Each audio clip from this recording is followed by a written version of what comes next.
Shalom, shalom, shalom. Bien-aimés à tous, que la paix, la joie et la grâce de Jésus abondent dans vos vies et dans celles de vos familles.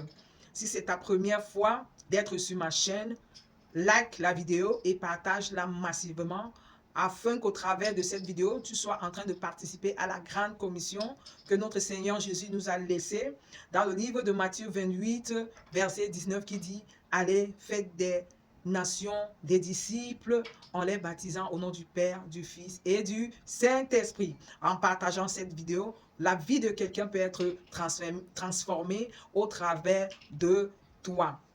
Je vais nous entretenir sur le sujet de la sanctification. Comment rester dans la sanctification, comment garder sa sanctification bien-aimée.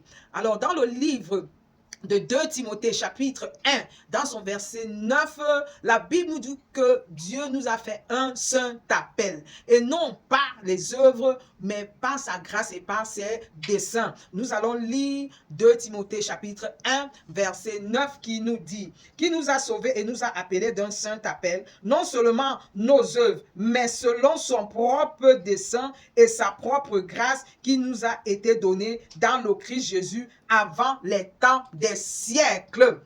L'appel que Dieu t'a fait, c'est un appel dans la sanctification. C'est un appel à vivre dans la sanctification. Parce que la Bible nous dit que Dieu est saint.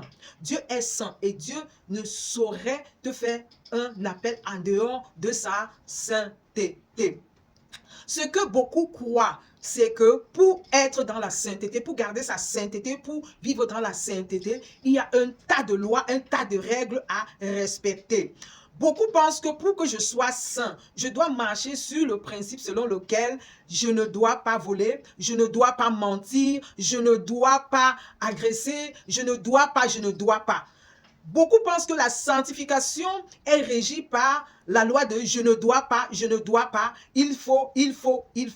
Je vais te dire, bien-aimé, ce n'est pas en disant je ne dois pas voler, je ne dois pas mentir que tu vis dans la sanctification lorsque tu ne mens pas et lorsque tu ne voles pas. Lorsque tu vis selon ce principe, ça veut dire que tu es encore sous la loi. Tu es encore sous la loi. Et la Bible nous dit que la loi ne justifie pas quelqu'un. Ce n'est pas par la loi que nous sommes justifiés, mais c'est par sa grâce. Ce n'est pas par nos œuvres que nous sommes justifiés, mais c'est par sa grâce. Alléluia.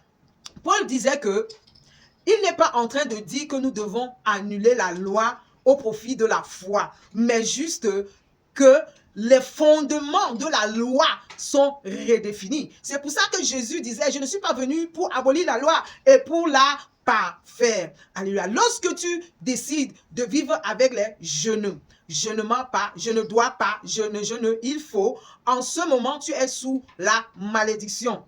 Parce que la Bible nous dit, pour vivre, si tu choisis de vivre sous la loi, tu dois respecter toute la loi. Tu ne respectes pas une partie de la loi. Si tu respectes une partie de la loi, tu es sous le coup de la malédiction. Parce que c'est la loi met en exergue le péché. La loi donne la force au péché. C'est pour ça que si tu veux vivre dans la sanctification, tu dois passer par la justification. Car la justification est un chemin qui nous mène vers la sanctification. Alors, comment marcher continuellement dans la justification et atteindre la sanctification? Et nous savons que nulle personne n'est juste si ce n'est en Jésus-Christ. Alors, ce n'est que en accomplissant la loi de l'esprit de vie dans Jésus-Christ qui nous a franchis de la loi du péché que tu peux être juste. Nous allons lire Romains 8 dans son verset 2 qui nous dit ceci. Car la loi de l'esprit de vie dans le Christ Jésus m'a affranchi de la loi du péché et de la mort. Ce n'est qu'en marchant dans la loi de l'esprit de vie dans le Christ Jésus que tu peux être justifié et que tu peux marcher dans la sanctification. Qu'est-ce que ça veut dire concrètement? Dans tout ce que tu fais, dans ta marche, dans les actes que tu poses, c'est l'Esprit de Dieu qui doit t'accompagner. Ce n'est pas la loi en fait qui t'accompagne, mais c'est l'Esprit de Dieu qui t'accompagne dans le fait que tu ne voles pas, tu ne mens pas. En fait, ce n'est pas la loi en elle-même qui sous-tend ton œuvre, ton acte, mais c'est l'Esprit de Dieu qui t'accompagne dans l'acte que tu es en train de poser. Et dans le livre de, nous allons lire Galates 5. Galates 5, dans son verset 18. Alléluia. Qui nous dit ceci. Mais si vous êtes conduit par l'Esprit, vous n'êtes pas sous la loi. Bien-aimé, si tu es conduit par l'Esprit, tu n'es pas sous la loi. Si l'acte que tu poses, l'action que tu poses, tes œuvres sont conduites par l'Esprit, c'est l'Esprit de Dieu qui accompagne tes œuvres. Tu n'es pas sous la loi. Mais si tu restes sur le fondement selon lequel la loi dit « je ne dois pas », en ce moment, tu restes sous la condamnation. Alléluia. Ce n'est que lorsque c'est l'Esprit de Dieu qui te conduit dans les œuvres, en ce moment, tu es justifié. En ce moment, tu es dans la sanctification.